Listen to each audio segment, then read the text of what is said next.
Netizen beramai-ramai kritik desain bangunan Istana Negara. Lihat desain ibu kota baru yang tuai polemik. Garuda ini kan sebuah monumen. Orang-orang yang punya dalam tanda kutip skandal, orang-orang yang punya dalam tanda kutip juga sensasi, itu jauh lebih populer daripada orang-orang yang punya prestasi. Siapa artis skandal 19 detik gitu? Waduh, pasti sudah lihat. Nah, coba saya pikir ini fenomenal. Anak ini, saya sebut anak ini karena ini usianya cukup muda daripada kita ya. Originalnya, ini plagiatnya. Tapi style-style podo memang bro.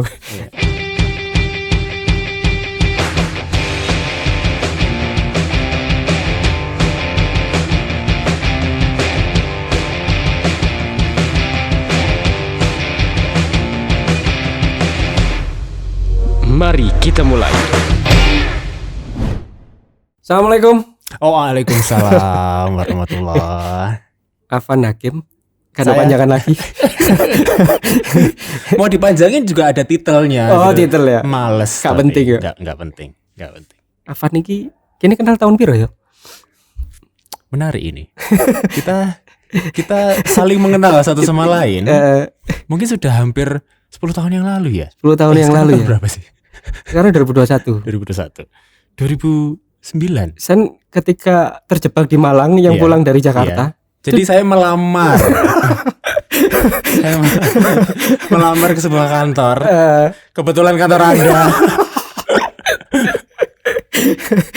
Terus kemudian 1 bulan kemudian, ini kantor apa sih? Aku gak bakal lowongan kan waktu itu? Enggak. Jadi pulang ke Malang pada waktu itu, setelah 2 tahun mengembara di Jakarta, kerja apaan ya? Wah, ini ada kantor advertising nih. Karena jujur harus diakui bahwa kalau kita men-search advertising Malang pada waktu itu, advertising Malang, keyword yang tertangkap oleh SEO ya Google, itu salah satunya Utero. Alhamdulillah. Dan yang paling teratas pada waktu itu. Iya kan? Paling teratas. Terus sampai sekarang saya mempertahankan itu. Gitu ya. Saya tidak pernah meng-search lagi sih. Terus kemudian wah ini lucu nih kayaknya nih.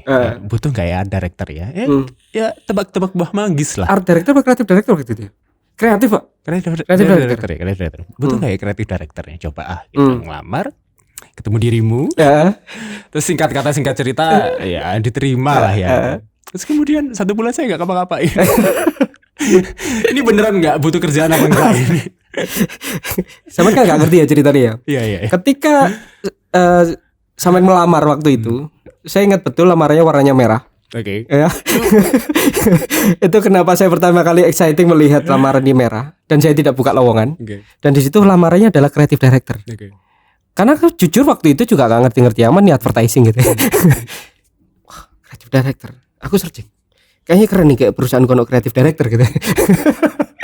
Jadi saya menebak buah manggis, saya menebak buah mangga. Oke. Coba begitu san masuk, kita nggak ngerti tau. Dan mungkin itu ya, kita berada di persimpangan jalan begitu ya. Jadi saya dari sini. Iya, betul. Terus, ketemu kayak ini penting ya gitu. Sama advertising jalan, kayaknya mungkin advertising kayak di Jakarta gitu ya. Yang waktu itu saya juga terinspirasi juga dengan advertising Jakarta, Dwi Sapta advertising waktu itu juga. Kayaknya penting nih. Ini orangnya penting. Cuman terus terang saya bingung waktu itu kan. Dan jadilah kita cuma ngobrol ada 1 bulan. Ada satu karya yang juga masih teringat di saya bikin jingle. Bukan jingle. Iklan radio. Iklan radio. Iklan radio apa jingle ya? Iklan radio. Karena peruntukannya memang untuk radio. Betul. Atau iklan radio. Iya, outputnya iklan radio. Berbentuk sandiwara. Iya. Ya sandiwara. Sandiwara. Kalau nggak salah waktu itu tentang masalah brosur yang tentang raja kan nggak salah. Itu kebetulan sandiwara radio itu di tahun segitu itu kan tidak terlalu nge-hype lagi. Kita berdua dibesarkan sandiwara radio yang sangat tren di waktu kecil. Brahma Kumbara. Mandili. KDS 8 ya. Iya. Sandiwara seperti itu tuh mewarnai lah ya. Mewarnai kehidupan kita di waktu kecil dan membekas sekali. Nah, kebetulan karena memang tak pikir segmentasinya Utero itu berada di usia-usia yang dulunya pernah mendengarkan sandiwara radio, sehingga pada waktu mereka di-recall kembali akan sebuah iklan yang mirip dengan apa yang mereka dengarkan, nah, mereka pasti akan tertarik lah. Ya. Intinya seperti itu. 1 bulan selesai kita langsung dadah. Kita lost kontak. Yes. Ya, kemudian kita hanya saling melihat cuma di sosmed. Yes. Akhirnya kita temu di Adgi nggak salah. Adgi Malang pertama kali. Iya. Jadi saya ingat aku datang di apa itu namanya? Launching pertama yang di kafe yang sekarang udah tutup di Jalan Bandung. Bukan. Iya, Rampal, kopi. Rampal. Enggak. Kafe yang di Jalan Bandung yang sekarang udah tutup. Oh, Itu. Kita ketemu di situ kan sebenarnya. Di sebelah pom bensin ya? Iya, sebelah pom bensin. Iya. Kafe apa itu? Ria Jenaka. Iya, Ria Jenaka. Ria Jenaka. Pada waktu itu memang itu apa namanya? Tema acaranya apa? Atau waktu itu kalau nggak salah brainstorm ya. Urutannya ya, sama brainstorm terus kemudian bikin atau sebelum brainstorm? Iya. Long short story, intinya sebenarnya kita dipertemukan di Adgi. Itu merupakan momen-momen di mana Adgi Malang, Adgi chapter Malang itu berdiri gitu ya. Karena ya atas permintaan, terus kemudian desainer Malang juga banyak. Kok enggak punya komunitas gitu. Sakno gitu. Itu terus kemudian saya juga bukan termasuk pendirinya sih. Saya hanya orang yang tertarik desain grafis gitu. Tapi belum masuk kalau nggak salah. Belum masuk. Hanya sebagai penonton yang merasa merasa punya hubungan lah. Merasa punya hubungan dengan desain grafis. Terus kemudian nonton acaranya. Oh iya. Terus akhirnya selepas acara itu yang di kafe Ria Jenaka itu ada brainstorm. Iya, brainstorm.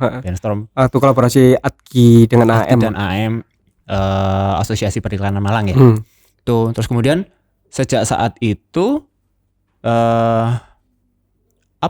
lebih mengenal teman-teman desainer, lebih mengenal teman-teman periklanan Malang. Ya udah. Kalau sesama biasanya ini lazim sekali lah. Sesama orang yang punya interest yang sama itu biasanya kan saling terkonek kan. Terus kita ketemu lagi juga di acara di Rampal tuh ya, kumpul opek pertama kalau nggak salah itu ya. Oh, itu kumpul opek pertama ya? Itu kumpul opek pertama itu. Oh iya. Iya. Warung. Ya. Sekarang sudah nggak ada yang, juga. Ditutup gara-gara senyap. Punyanya Mas Haji ya itu ya? Bukan. Bukan. Siapa tuh kawan yang di Banyuwangi itu? Ya itulah. Okay. Nah, itu kita ketemu di situ. Terus kita ketemuan di Adgi sampai ketemu di MCF juga kan akhirnya. Yes. Nah, terus kebiasaan kita sama-sama ngopi kan. Yes. Iya. Yes. Sungguh sangat tidak mencerminkan reputasi saya sih ya. Kebiasaan ngopi itu akhirnya ini ngomong kenapa ada di depan ini? Ya, ini dia. Afan_Hakim. Ya. Terus ketika kita akhirnya satu ekosistem desain gitu ya akhirnya kita kebiasaan juga satu ekosistem ngopi. Akhirnya kita dengan Sasa ya waktu itu kita ngobrol kita ngopi terus ya duit itu banyak banget buat ngopi gitu. Terus akhirnya ya boleh cara nih kita bikin sesuatu nih ya yang nantinya buat ngopi. Akhirnya lahirnya sebuah Odigiro dengan panggilan kita yang 3 bangsat, 3 abang-abang yang tersesat gitu ya. Sebenarnya ketemu kita lebih tersesat gitu ya. Untuk mencari siasat. Untuk mencari solusi dan siasat. Bro Afan, sampean ki lapo saiki? Ini saya lebih sering sepedaan sekarang. Iya. Karena sepeda ini hobi. Tapi enggak ngasilin duit kan? Enggak. Sama secara background sekolah desain komunikasi visual di ITS Surabaya. Asli lulus 5 tahun lulus. Jauh lebih cepat dari teman-teman kebanyakan. Biasanya ya terus begitulah. Outputnya harusnya kan masuk ke situ secara linear nih. Kerja nih bisa. Pekerjaan sebenarnya begini. Aku tuh lebih suka kalau misalkan ditanya itu skill daripada pekerjaan. Oke, gitu. Karena kalau pekerjaan itu seolah-olah kita hanya hanya membatasi, hanya melimit kita tuh pada satu keahlian tertentu gitu sih. Sebenarnya skill yang paling sering saya jual itu adalah motion graphic designer. Adalah ya singgungan dengan graphic design ya. Meskipun sebenarnya kalau teman-teman belajar itu di kampus ono kan? Singgungan aja sih. Karena desain komunikasi visual kan sebenarnya akarnya kan desain grafis nih. Menjadi meluas menjadi komunikasi visual karena adanya demand baru dari industri. Desain grafis ini sekarang kalau misalkan masuk TV jadi desain apa ya? Masa desain grafis juga? Iya ya. Akhirnya dipelajarilah desain yang sekiranya bisa bergerak dalam tanda kutip ya. Bisa bergerak. Apa aja yang bisa bergerak? Oke, animasi, motion graphic, videografi, film. Itu kan singgungan aja. Tapi namanya desain produk. Desain komunikasi visual. Oh, itu desain komunikasi visual. Jadi jadi di ITS itu dulu udah jadi DKV. Dulu sebelum jadi DKV itu adalah salah satu irisan, konsentrasi jurusan. Nama jurusannya adalah desain produk industri memang. Terus kemudian punya konsentrasi jurusan desain komunikasi visual, desain produk industri dan desain interior. Jadi kawan-kawan saya desain produk industri. Nama jurusannya secara ofisial. Oke. Nama jurusan secara resmi itu desain produk industri. Nah, tetapi setelah semester 2, nah kita kuliah sendiri-sendiri nih. Yang interior membahas interior, yang produk membahas produk, yang DKV membahas DKV. Jadi sudah merupakan ya 3 jurusan yang terpisah sebenarnya. Cuman secara atapnya, payungnya itu Dispro. Terus setelah sampean lulus itu kan skill apa yang kira-kira membawa sampean bahwa ini hasil dari sebuah kuliahku atau hasil temuanku sendiri itu? Kuliah pada waktu itu memang ya ini yang terjadi juga di era-era sekarang lah ya. Berusaha untuk mendapatkan pekerjaan yang sesuai dengan skill. Yang saya jual pada waktu itu adalah desain grafis. Nah, tempat yang paling ini seperti gini lah. Seperti kita tuh hobi mancing, kita itu kan pasti akan cenderung mencari kolam yang paling banyak ikan ya. Nah, kolam yang paling banyak ikan yang menurut saya kolamnya ada di Jakarta. Oh, oke. Waktu itu. Mungkin ya penonton podcast ini yang lulusan DKV juga agaknya ya masih sering lah ya mikir hal-hal kayak gitulah ya. Kolam mata pencaharian yang Jakarta paling sentris. Yes. Yang paling bisa menghasilkan Jakarta. Ternyata Jakarta ya nggak gitu-gitu juga. Ya, buat kawan-kawan semua yang mendengar ini bahwa Jakarta sentris atau Jakarta bukan tempat untuk para desainer aja. Ya ini mohon maaf ya. Ini mohon maaf buat kawan-kawan yang ada di Jakarta gitu. Tapi bukan berarti Jakarta bukan tempat yang bukan tempat yang mimpi, cita-cita nggak harus. Mimpi dan cita-cita mungkin bisa di Jakarta, tetapi buat saya sih bukan tempat yang ideal untuk bekerja. Untuk hidup lah ya. Kalau bekerja mungkin iya. Gitu. Kita bisa compare UMR per bulan Jakarta dan Malang berapa sih? Oh gitu. Iya. Gitu kan. Gitu. Kalau ukurannya di UMR. Kalau ukurannya di materi ya. Oke. Tapi pada waktu kawan-kawan sekalian yang dengerin podcast ini, podcast ya namanya ya? Iya. Ya anggap aja podcast. Semoga saya tidak salah menyebut. Anggap aja gitu. Yang mendengarkan acara ini dan melihat acara ini berpikir bahwa bulat itu pasti masuk. Biarin lah, gak apa-apa. Bahwa apa yang dicari dalam hidup itu hanya materi ya apa ya? Ya itu seperti gini, kita punya mobil yang kita cari hanya bensin aja gitu. Bensinnya kita taruh di mobil tapi mobilnya nggak jalan gitu. Karena uang itu kan bahan bakar sebenarnya. Gitu kan. Uang itu Pertamax, Pertalite premium gitu. Kalau misalkan si uang itu hanya diem di situ saja, maksudnya tanpa kita manfaatkan gitu ya. Ya akhirnya kita hanya seperti punya mobil diisi Pertamax terus diem aja di situ. Kalau ukurannya tujuannya adalah uang. Waktu di Jakarta berarti desain grafis. Di Jakarta terakhir posisi saya adalah art director. Gitu. Berapa tahun ini?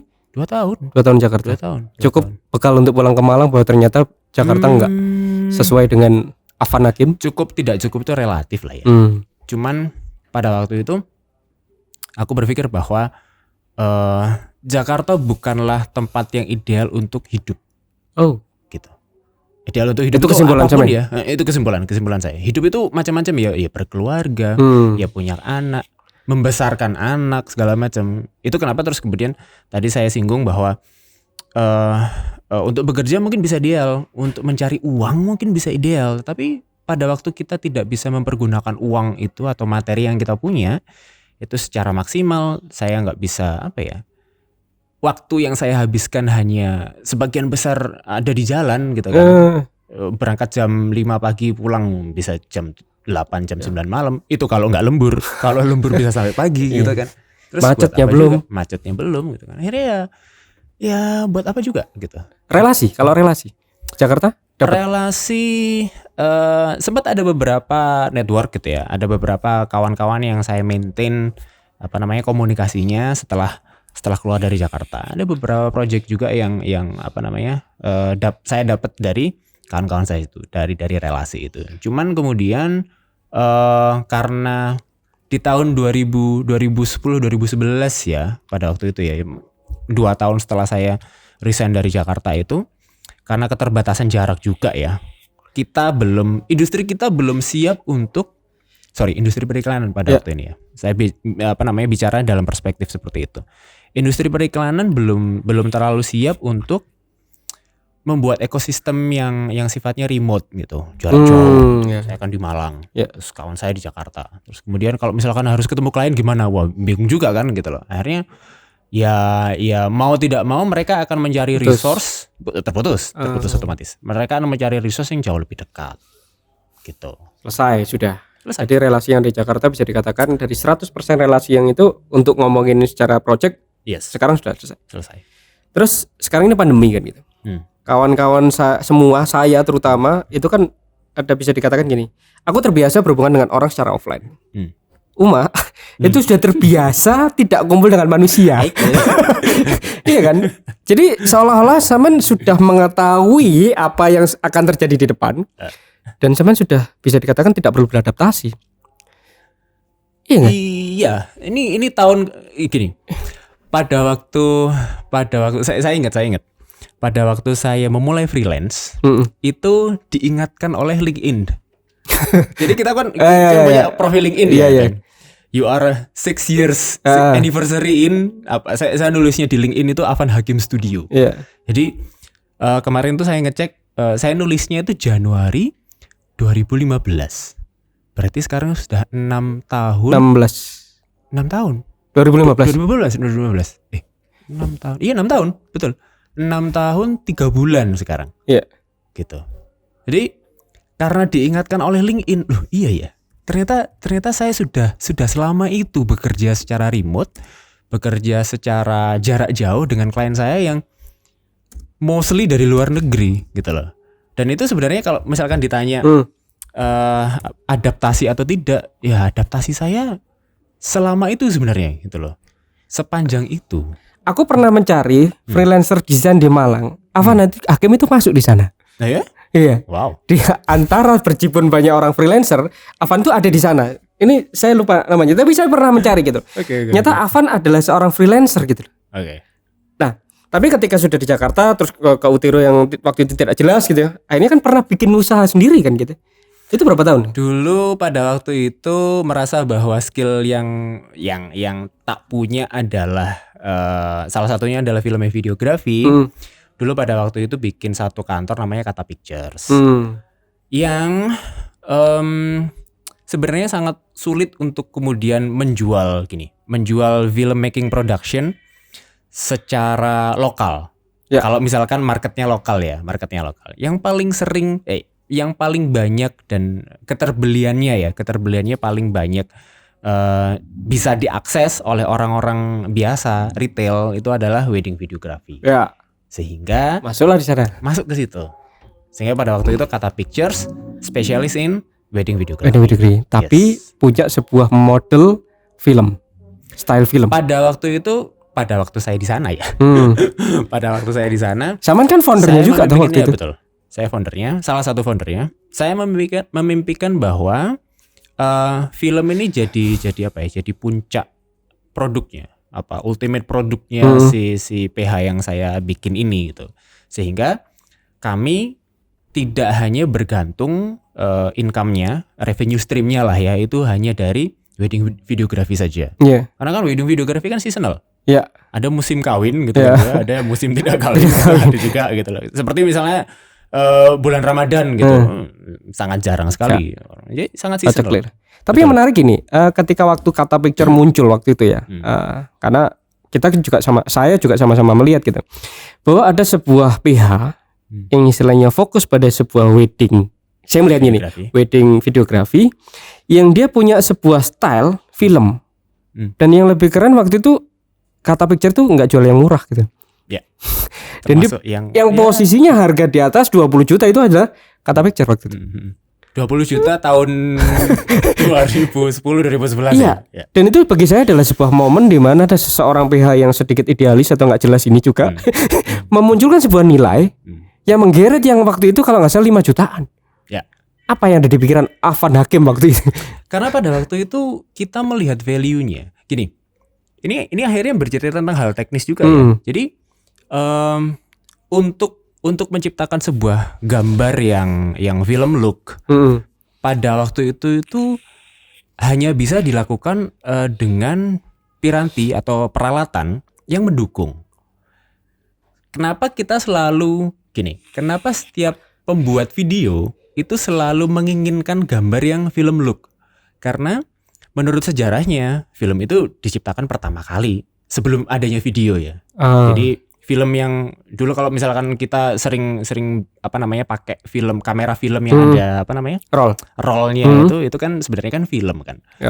Dengan film itu juga yang digunakan oleh kamera-kamera 35 mm Panavision segala macam itu di load ke situ sehingga gambar yang diciptakan itu somehow berbeda, saturasinya, gamanya, warnanya somehow berbeda dengan kaset video yang hanya tipis sekali seperti kaset yang diputar pakai pensil itu gitu loh. Karena kan tipis sekali, magnetik ya, pita magnetik kan itu kan. Nah, karena gambar yang diciptakan oleh kamera seluloid ini berbeda, maka pembuat video itu berusaha untuk mendekatkan gambarnya mirip dengan kamera. Nah, kamera yang hanya bisa memproduksi video pada waktu itu terbatas. Gitu.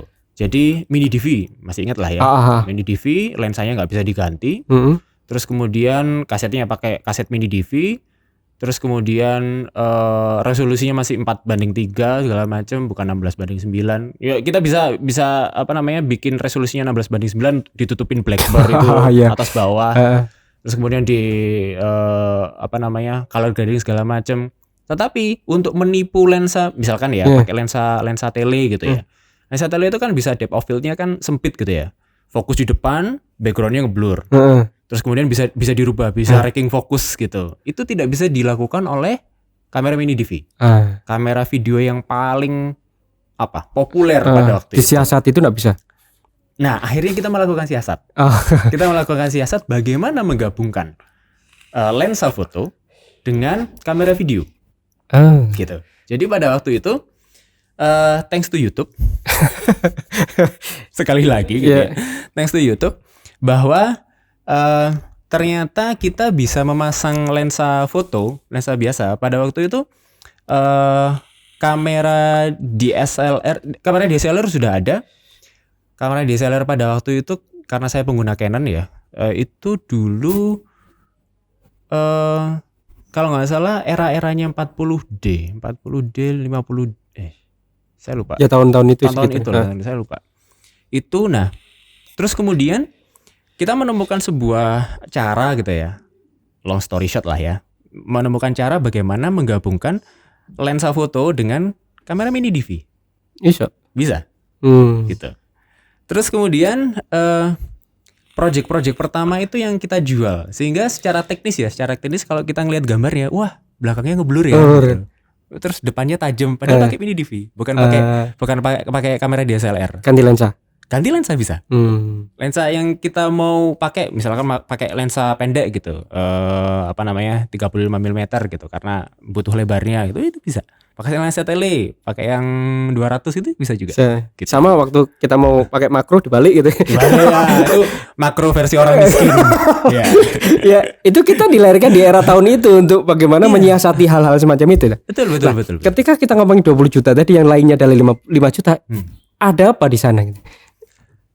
Kita dalam kenapa mengambil opsi itu gitu? Ya, Maro. Enggak. Apa karena rumitnya alat itu atau gimana? Enggak. Kita merasa bahwa value yang kita provide pada waktu itu tuh lebih mahal daripada yang sekedar gambar kuning gitu. Betul. Yang mereka punya price list di range di 5 juta ini tadi. Saya percaya dengan keahlian saya yang bisa storytelling, terus kemudian secara teknis saya mumpuni. Saya percaya diri bahwa value yang saya tawarkan itu akan terpakai dan bukan 5 juta jawabannya gitu. Jawabannya 20 juta. Dan waktu itu memang laku. Iya, saya sendiri juga mengetahui bahwa gila gitu. Kata Picture muncul baru dan mengeluarkan angka nilai yang besar. Ya. Tapi mungkin juga sama seperti halnya kita bertemu itu, mungkin ada di persimpangan jalan juga gitu. Artinya klien-klien yang butuh wedding videography itu pada waktu itu tidak diberikan atau tidak menemui contoh atau hasil yang berbeda dengan hasil-hasil yang lain. Artinya kalau kita bicara tentang wedding videography selalu contohnya yang gambar bening, apapun ya, hal-hal klise lainnya lah gitu. Kita pada waktu itu memang ya patut diakui breakthrough lah ya, terobosan gitu. Punya satu terobosan di mana gambar yang kita hasilkan atau output keseluruhan lah ya yang kita hasilkan itu berbeda dengan wedding video yang lainnya gitu, sehingga termakan oleh mereka. Wah, ini baru nih, bagus nih. Itu bertahun berapa tahun sih? Saya di Kata Pictures 5 tahunan. 5 tahunan. Mau dibahas kenapa bisa? Boleh. Ini kita punya waktu sampai tahun depan. Oke, terlepas dari problematikanya saya nggak akan bahas gitu ya. Dari Avan yang Jakarta di art director, kemudian mencoba iseng-iseng masuk creative director, akhirnya membuka sebuah bisnis Kata Picture, dan akhirnya masuk di dalam sebuah dunia freelancer. Ya, freelancer lebih banyak di motion graphic, lebih di editing video, pasarnya luar negeri. Itu yang Anda lakukan hari ini.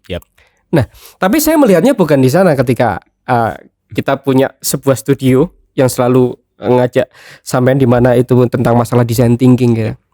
Jadi aku lebih sepakat Avan ini adalah seorang kawan yang dimana kita berdiskusi ngalor ngidul, dan itulah menjadi 3 orang yang sebenarnya punya karakter berbeda. Bisa dikatakan begini, aku Avan Hakim itu pikirannya anggap 25 tahun yang akan datang gitu. Si Sasa itu pikirannya secara nasional gitu. Nah, kalau saya ini kan berpikir secara lokal, apa yang bisa dimakan hari ini gitu. Dan ini yang menjadi kekuatan kita bertahan berkumpul selama hampir 6 tahunan gitu ya. Ketika kita di Adgi ya. Iya. Dan kita punya satu studio namanya Odikiro Brand Consultant. Saya lebih sepakat Avan ini punya pemikiran unik gitu. Di mana kita ngurus Madiun, ya, kita konsultan brandingnya City Branding. Dan bisa dikatakan kalau ngomong City Branding Consultant nggak ada orang, padahal sebenarnya banyak sekali orang-orang hebat, tapi kita muncul di sana. Positioning kita. Kita Pasuruan ya. Kemudian kita di Lumajang ada konflik juga hubungin kita. Ya. Kemudian kita ngurusin Dika Universe. Apartemen, kita ngurusin Mika Cuan. Kita ngurusin Rohani dan kawan-kawan gitu. Rasanya saya rindu karena kita kan udah lama gak ketemu gitu. Selama pandemi kita berbulan-bulan karena keterbatasan pergerakan manusia juga lah ya. Keterbatasan pergerakan manusia, terus kemudian keluarga juga di rumah akhirnya nggak sekolah segala macam. Terus klien juga akhirnya kita sama-sama berada dalam sebuah posisi yang sulit, di mana klien-klien kita pun juga tidak ada aktivitas, gitu kan? Tapi sampean bisa hidup kan tetap dalam posisi freelancer ini? Iya betul. Saya rindu pemikirannya Avan, yang dimana saya akan punya beberapa diskusi di sini tentang masalah. Foto saya hilang. Ya, Avan suka sepeda. Ini. Ini tahu Yonlek kan? Tahu aja tapi nggak tahu lagunya. Coba nyanyi dong. Aku juga gak ngerti. Cuma saya pikir ini fenomenal. Anak ini, saya sebut anak ini karena ini usianya cukup muda daripada kita ya. Umur berapa bocah ini? Kalau nggak salah 28-an kalau nggak salah ya. Tapi cukup lumayan, suaranya nggak begitu enak ya. Tapi musik-musiknya oke lah gitu ya. Tapi dia terkenal daripada kita kan gitu. Iya. Oke. Ini ada satu terkenal dalam perspektif apa dulu? Ya. Saya lihat Yonglek dituding plagiat video klip milik EXO. Oke. Ini pernah lihat kan videonya, pernah lihat sedikit-sedikit walaupun nggak mengamati banget gitu ya. Sempat beredar juga di Instagram lah ya. Ini sudah dihapus. Sudah dihapus gitu. Ini ada satu dari konten kreator ini, Fajar Alamsyah, juga membandingkan gitu. Membandingkan antara si karyanya EXO dan karyanya si Raja Terakhir. Ini gimana San menanggapi ini? Ini plagiat atau? Ya, kita tadi kan sudah lihat juga ya. Atau mungkin di podcast ini akan dilihatkan juga. Oh atau ya. kita harus izin dulu ke Fajar Alamsyah. Oh iya. Jadi Mas Fajar Alamsyah, saya mengambil ini karena tadi saya searching juga perbedaan itu, ternyata Mas Fajar Alamsyah sudah membuat sebuah versus menganalisa gitu. Berusaha untuk menganalisa. Kalau menurut saya ya nggak plagiat. Enggak ya? Enggak. Originalnya ini plagiatnya. Tapi style-style foto memang bro. Iya. Enggak plagiat. Mau nanya kenapa enggak plagiat? Iya. Apa yang bisa diplagiasi? Iya. Kalau gini, kalau semua style visual yang mirip kita sebut plagiat, apa jadinya dengan tahu iklannya Dimas J ya? Yang naik eagle, naik apa namanya, naik elang. Iklannya Indo es krim. Masih ingat kan? Ya. Itu kan sama-sama stylenya seperti sinetron Indosiar kan? Ya. Gitu. Oke. Kemudian apakah gini?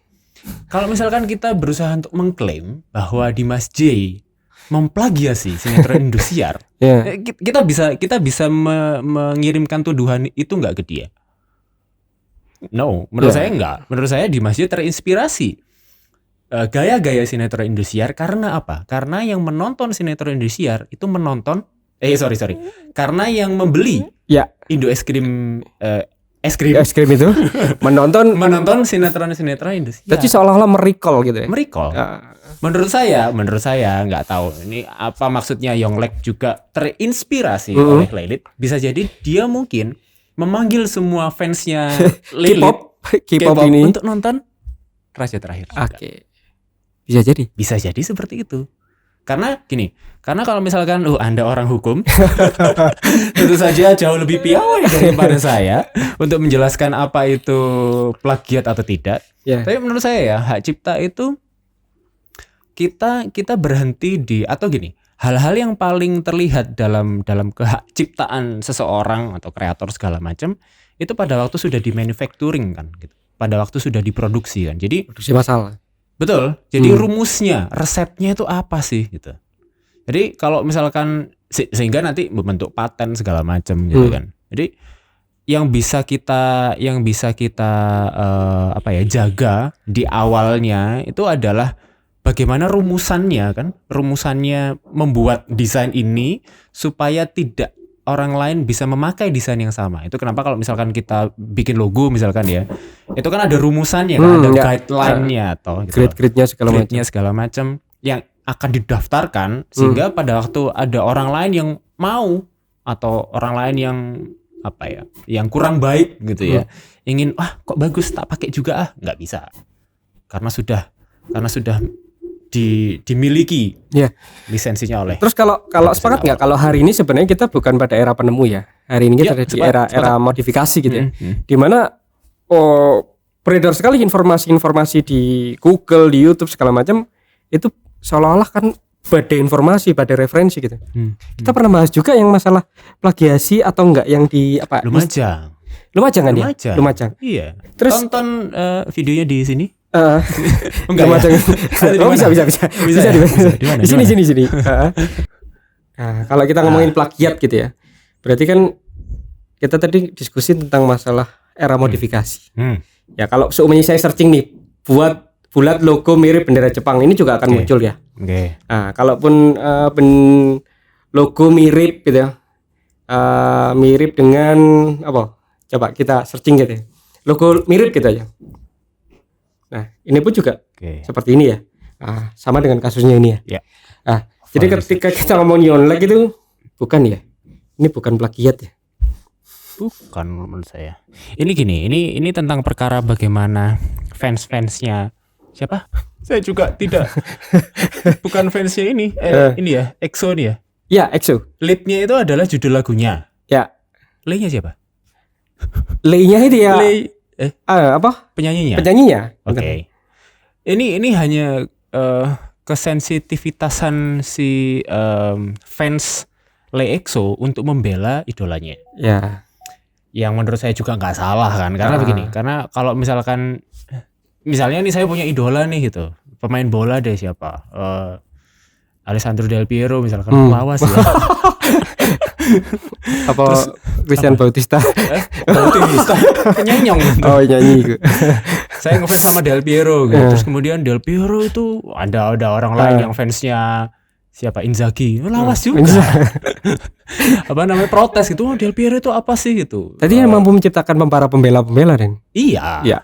Di satu sisi para pembela-pembela ini seperti branding lah branding ya. Seperti yang selalu kita bahas betul. ke klien-klien kita, bahwa pada waktu kita sampai di brand loyalty, maka si loyal fans inilah yang akan mendefend gitu, tanpa perlu kita bersusah payah. Tapi cukup menarik ya ketika sebenarnya Yonglek juga punya basis fans juga ya, tuh. betul. Ketika Yonglek ini punya keinginan menggapai fansnya K-pop gitu, mau nggak mau akhirnya fans K-pop itu melihat Yonglek. Ya, betul. Ini juga sebuah metode kan ya? Iya. Artinya kita tidak, misalnya gini. Kalau saya percaya ya, ini metode yang cepat lah ya. Kalau misalkan saya mau jualan nasi goreng campur Milo, kira-kira saya harus menemukan konsumennya di mana ya? Karena pada sejauh ini tidak pernah ada nasi goreng campur Milo. Nah, kalau misalkan saya mau jualan nasi goreng pedas, maka saya akan secara otomatis percaya akan ada konsumennya gitu loh. Karena apa? Karena banyak sekarang nasi goreng pedas. Saya nggak harus bersusah payah mengedukasi bahwa ada nasi goreng pedas, karena sudah terbukti kebeli kok ini. Gitu. Yonglek tidak perlu bersusah payah nih untuk joget-joget segala macam nggak jelas gitu ya.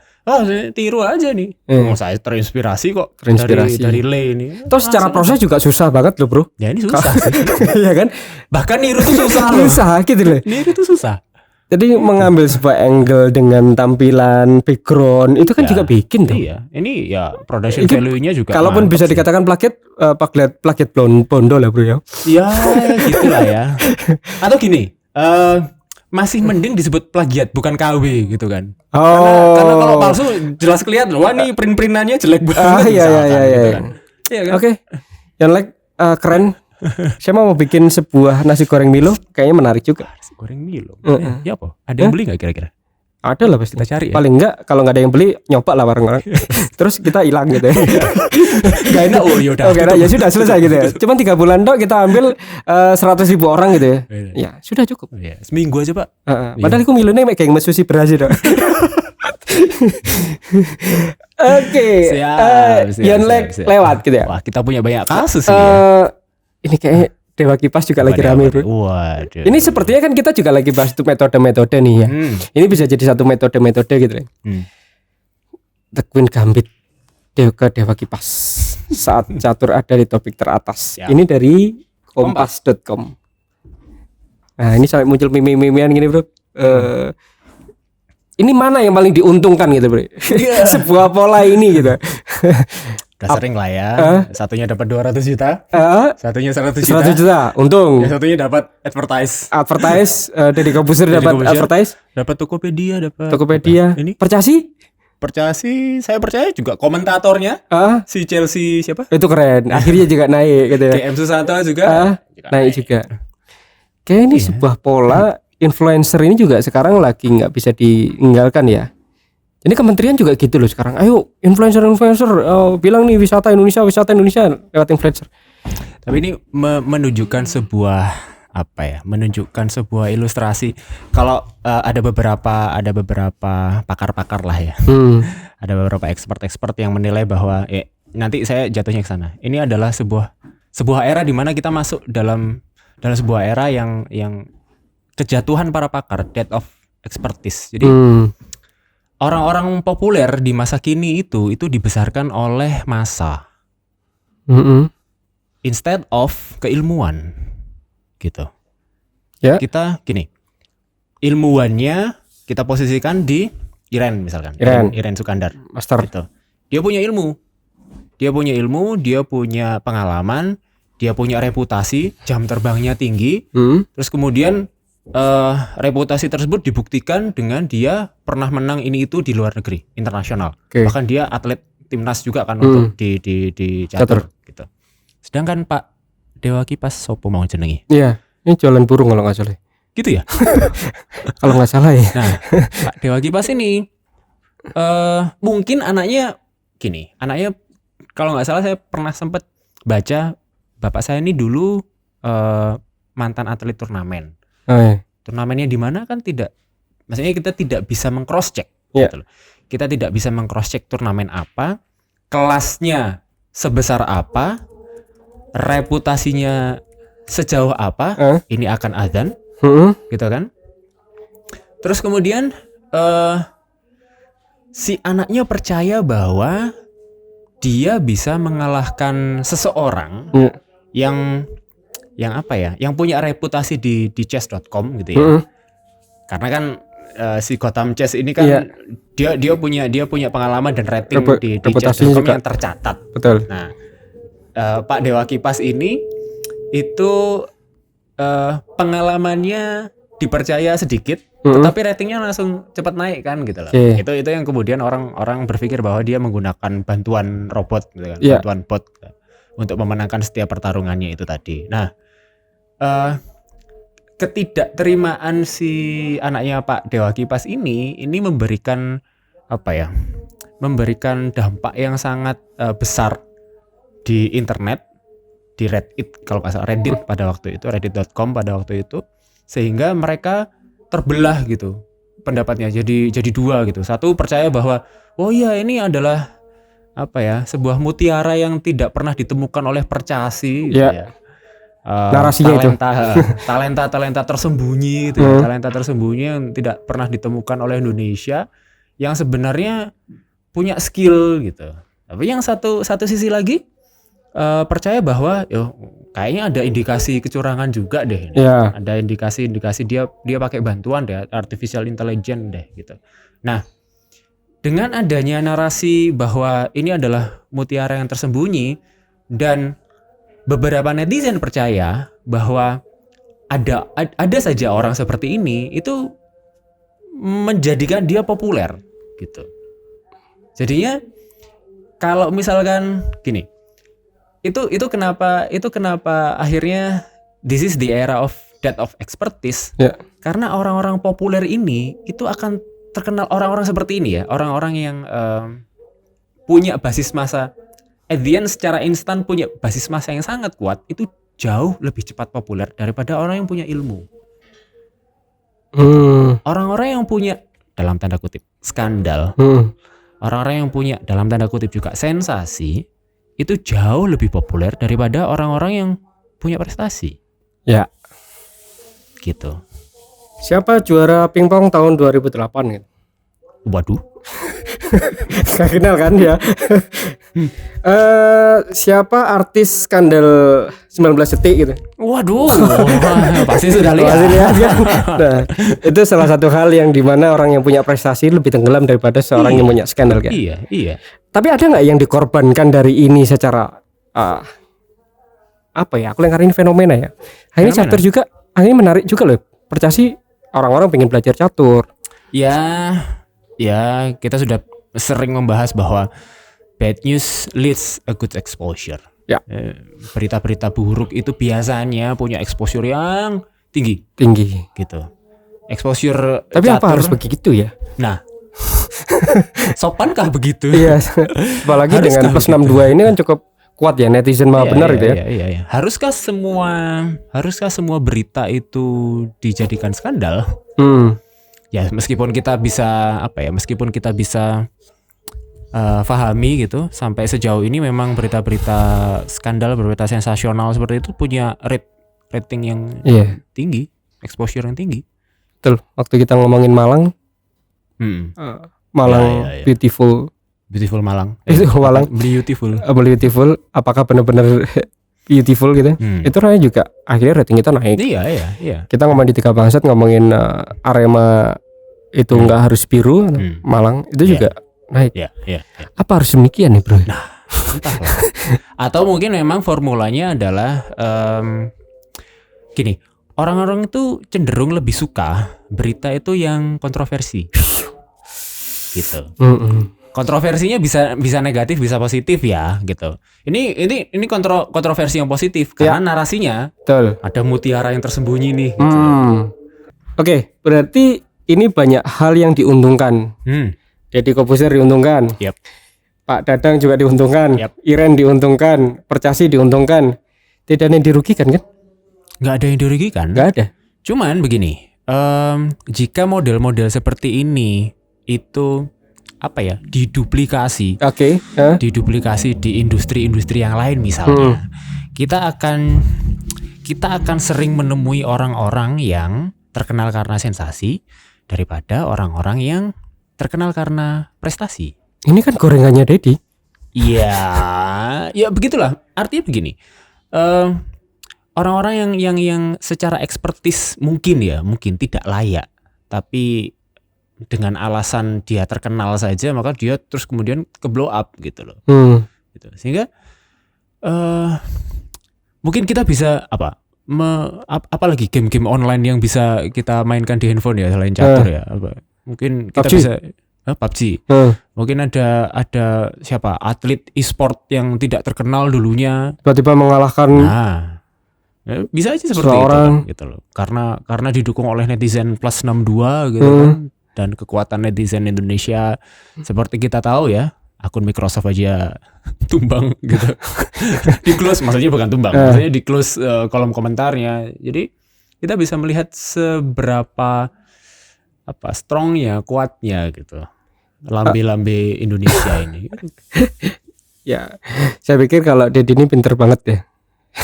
Untuk bisa ngangkat ini ya. Memanfaatkan situasi. Ya, pinter banget lah untuk membuat ini menjadi. Akhirnya juga efek dari ini Tokopedia, ada berita juga bahwa produsen dari catur juga meningkat. Bidak catur. Iya. Apa namanya, permainan catur gitu ya. Di Tokopedia meningkat. Oke. Cukup menarik ya. Ya, mau duplikasi atau tidak, saya pikir ini juga menjadi salah satu strategi keren ya. Cara keren untuk bisa itu. Oke. Selesai kita di Dewa Kipas. Kita masuk ke ini deh kayaknya. Mana. Rasanya apa nih? Kita bahasnya rada-rada berbahaya ini. Waduh. Netizen beramai-ramai kritik desain bangunan Istana Negara. Patung Yesus. Melihat desain ibu kota baru yang tuai polemik. Ya, kalau kita lihat hasil kompetisi ya. Ini hasil kompetisinya kan ini nih. Oke. Ini hasil kompetisinya Rumah Gadang ya. Ini beranda istananya gini. Ya. Ini tak rekam layar dulu. Nah, ininya ya. Ini kompetisi ini udah menang nih. Kemudian jadi Rumah Gadang ini. Tapi ternyata ketika aplikatif itu jadinya yang tadi. Mana tadi? Nah, Garuda. ini Oke. Apa ya? Kita sama-sama belum tahu sih gitu ya. Kita sama dibalik kenapa berubah belum tahu kita belum tahu gitu. Tapi dalam sebuah kompetisi itu kadang sekali ada banyak ini kan ngomongin pemerintah nih ya. Sama waktu kita ngomongin kompetisi maskot Kota Malang gitu. Ketika kita bikin sebuah kompetisi dan melahirkan sebuah OCG, akhirnya kita kan turunnya udah banyak banget nih gitu. Tapi ternyata begitu di aplikatif ada yang berubah, ada yang berbeda gitu. Dan ini rasanya bukan lagi berbeda ya, berubah gitu. Apakah memang Gadang ini mewakili satu suku yang akhirnya nanti dibedakan gitu? Kalau ngobrolin desain yang domainnya pemerintah ya, kita tuh nggak bisa jauh-jauh dari politik sih ya. Gitu ya? Iya kan? Selalu ada pesanan-pesanan yang dipesan apa kosakata lain yang lebih menarik ya. Ada pesanan-pesanan khusus yang mungkin dibawa oleh pemimpin kotanya agar bentukan akhirnya itu jadi seperti ini loh. Kita sempat mengalami kan? Kita sempat mengalami ada satu pemerintah daerah lah ya, gitu ya, yang memesan bahwa Mas Dadi, mohon ini diarahkan ke sini. Ya, diarahkan ke sini dan ke situ. Bisa jadi nih, bisa jadi. Ya ini suuzon saya lah gitu lah, prasangka buruk saya lah. Ada pesanan-pesanan khusus dari vendor-vendor terpercaya yang kebetulan dekat dengan pemerintah pusat ya. Dalam hal ini ya. Itu yang berusaha untuk memasukkan satu ide tertentu, itulah. Kita enggak tahu ide tersebut apakah kemudian cocok untuk diaplikasikan di kota itu nantinya gitu ya, di daerah itu nantinya. Tapi kalau ngomongin positif pemaknaannya ya, dari Rumah Gadang menjadi Pancasila sebenarnya juga enggak cukup melenceng amat ya. Tentang ngomongin Indonesia sebenarnya. Oke. Ya kalaupun Rumah Gadang juga mewakili keindonesiaan kita. Ya sama ketika tadi Mas Afan bilang, ya kalau kita makan nasi Padang apa kita langsung jadi berubah orang Padang kan gitu. Atau apakah kalau misalkan saya suka nasi rendang gitu kan, apakah saya harus jadi orang Padang dulu gitu kan? Ya. Kan enggak gitu loh. Enggak juga kan. Enggak juga. Jadi mungkin kalau bayanganku, oh ini salah satu suku gitu yang mungkin dipasang di situ, oh biar lebih Pancasila, kita ganti aja Pancasila gitu. Nah, ini apa ya? Ini kelemahannya, flow-nya itu di sini. Jadi Rumah Gadang, kalau misalkan yang tadi, kalau ini betul-betul Rumah Gadang ya, karena kan kita melihatnya dari hanya satu perspektif. Ya. Ini misalkan, saya langsung ngeklik aja, jadi kira-kira apa yang lagi polemik hari ini. Okay. Andai kan itu tadi Rumah Gadang ya. Rumah Gadang itu kan sebuah wujud produk arsitektur kan. Rumah Gadangnya sendiri ada asli gitu kan. Ya. Nah, Garuda ini kan sebuah monumen. Ya, ini Garuda ya. Ya jelas Garuda ya. Garuda kan ada. Ini bahasanya clickbait banget ya, enggak lah. Iya, ini bisa-bisanya Makassar terkini.id lah. Iya. Kalau kita lihat sih, ya oke lah, ini Garuda. Ada sayap, ada paruh burung kan ya. Dan pembuatnya juga yang bikin Wisnu Kencana. Iya. Nyomanuarta. Nah, kalau melihat dari filosofi bangunannya saja, Rumah Gadang adalah rumah bangunan yang lazimnya ditempati oleh penghuninya, gitu kan. Ada orangnya di dalamnya karena rumah, karena bangunan. Garuda itu simbol negara sih ya. Garuda simbol negara. Yang kalau misalkan kita translate ke sebuah bangunan, jadinya apa? Jadinya GWK. Jadinya patung, monumen. Iya. Ya, mungkin ini cuma fasad ya. Ya itu teori yang lain sih. Ya, kalau yang tadi jelas bahwa di situ ada penghuninya di sana. Kalau ini memang monumen ya. Buat foto-foto lebih keren mungkin ya. Mungkin. Seperti kita melihat gedung MPR DPR yang ikonik itu kan. Yang dua itu. Itu keong. Itu apa? Saya nggak tahu. Mohon maaf, mungkin keterbatasan literasi gitu. Sama. Aku juga nggak ngerti. Tapi sama kan di Australia. Itu iya, Gold Coast itu ya, Sydney itu ya, mirip kan ya, Sydney Opera itu, sama MPR DPR. Coba. Sydney Opera. Kita cari. Wah, ini bahasanya jadi plagiat atau tidak? Iya, keren nih gedung DPR. Gedung DPR MPR. PRRI. Oke. Ya, oke. Ini ya. Sekarang Sydney Opera. Aku baru sadar. Opera House ya. Mana? Itu. Ya. Oh, ada ininya, Pak. Ada apa namanya? Apa itu? Kita lihat apa? Kita bukan arsitek dua-dua. Atau ada sayapnya. Ya. Tapi sama-sama punya struktur melengkung. Ya. Itu ya. Ini sayap mungkin ya. Sayap. Jadi gambar yang lain nih. Sama. Sayap. Atau ini tempurung kura-kura? Kepik kali. Jangan-jangan kalau diketok gitu kepala gitu keluar gitu. Apa gitu? Setelah bertahun-tahun dia. Setelah kita bertahun-tahun hanya melihat ini dalam Indonesia. Iya ya.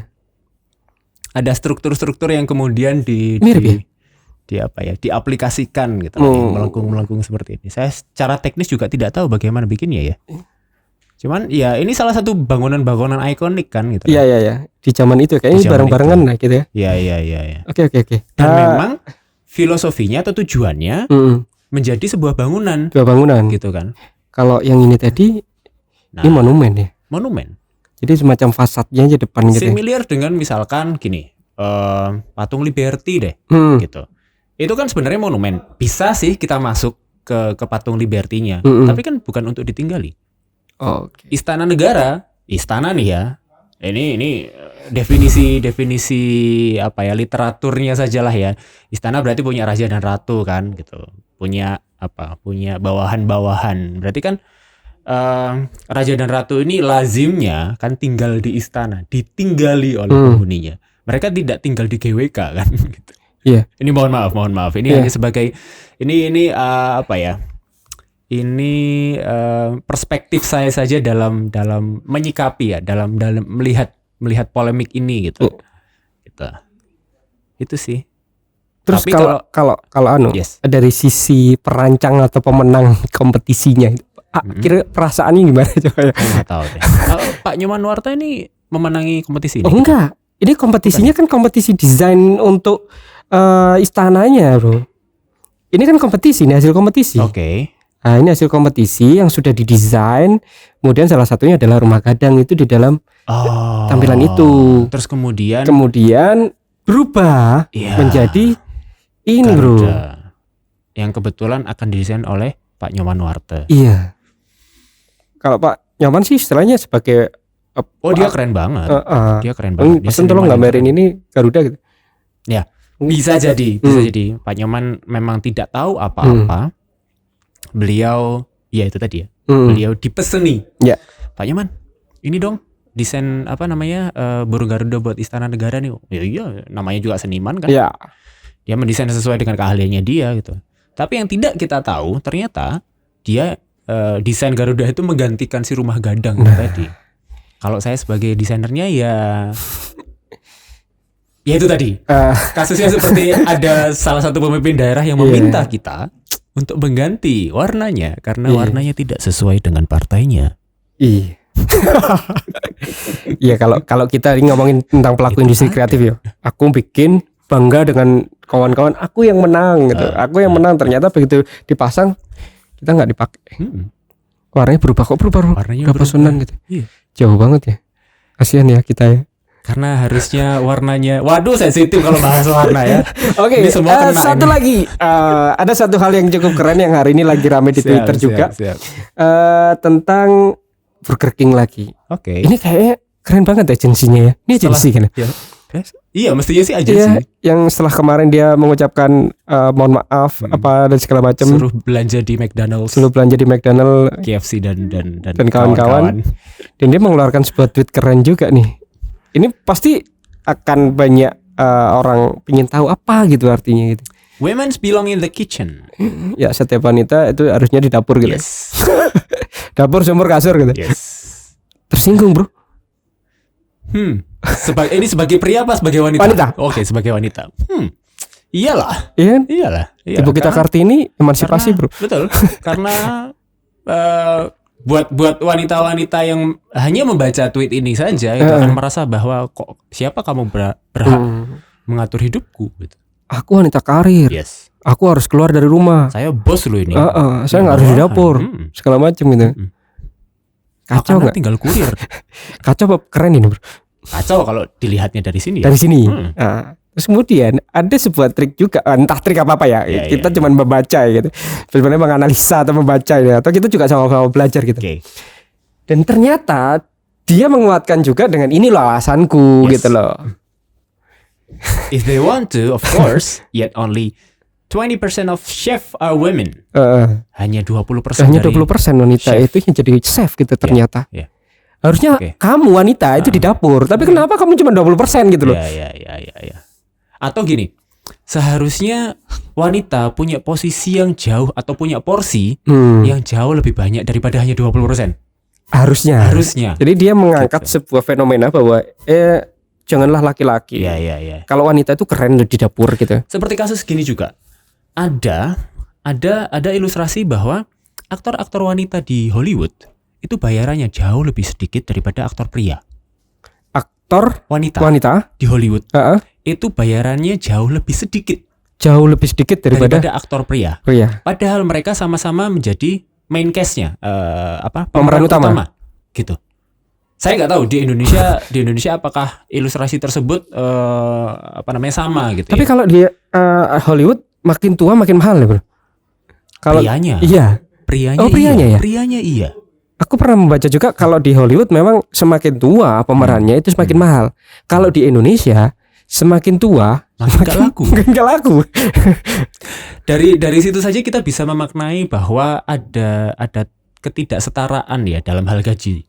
Dalam hal gaji antara pria dan wanita gitu. Ini juga kita bisa menemukan sebuah situasi di mana tidak ada, ya kita tidak menginginkan terus kemudian 50-50 gitu kan, women and men gitu kan, female and male gitu kan. Tapi kemudian sebenarnya ada banyak celah ya yang belum diisi oleh para female ini, para women ini untuk mengisi pekerjaan-pekerjaan yang seharusnya wanita juga bisa nih gitu. Ya. Gitu. Nah, atau gini. Mungkin produsen Caterpillar sepatu. Bukan Caterpillar itu yang alat traktor mesin itu loh. Oh, alat-alat berat. Alat-alat berat gitu. Mungkin bisa jadi juga menulis tweet seperti ini kan juga menarik gitu. Women belong on the pertambangan gitu. Iya kan? Iya. Karena apa? Karena kita melihat bahwa industrinya terlalu male domination gitu. Didominasi oleh laki-laki. Sama kalau semuanya petani dengan gaya seperti itu, kita tiba-tiba ya berdasi boleh ke sawah gitu. Apa salahnya gitu. Tapi menariknya di sini ada sebuah tweet yang hari ini Twitter tuh kata itu kayak mancep gitu daripada sebuah bagiku ya. Kata sama visual tuh kayak mancepan di kata gitu. Kira-kira gimana? Somehow segala input dari semua kesenian itu based on text. Coba kita lihat lagu based on lyrics. Kata bahkan nada itu kan based on text juga ininya loh tangga tone apa sih ada lagu tangga lagu balok itu loh not balok sorry kok jadi luas. Not balok itu kan tulisan kan teks kan gitu. Apalagi film based on script ya kan.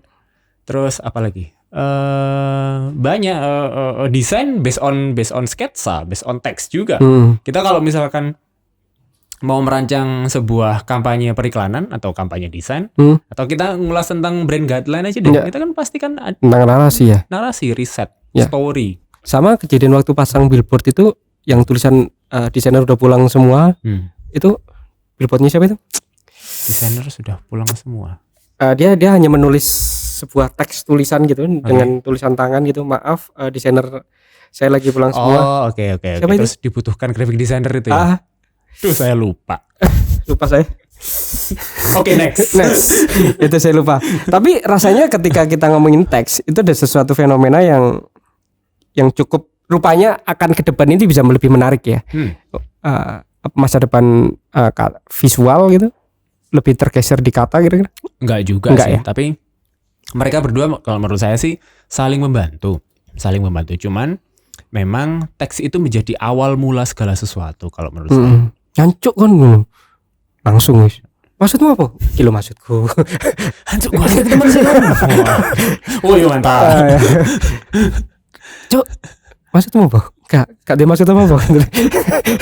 Kan Jancuk sendiri itu punya jutaan arti kan. Iya. Tergantung intonasinya. Nah, tapi ini kerennya juga. Burger King memohon maaf setelah rilis kampanye Women Belong in Kitchen. Kayaknya mungkin Wah, ini public relations sih ini. Iya. Ini PR-nya keren sih. Ini keren banget ini mulai yang kemarin aku bahas gitu ya. Tentang masalah Burger King minta maaf dan segala macam. Ini fokusnya di situ, Bro. Iya. Dia membawa sebuah narasi gitu loh. Burger King rupa-rupanya cukup piawai ya dalam memainkan public relation mereka, publikasi mereka. Betul.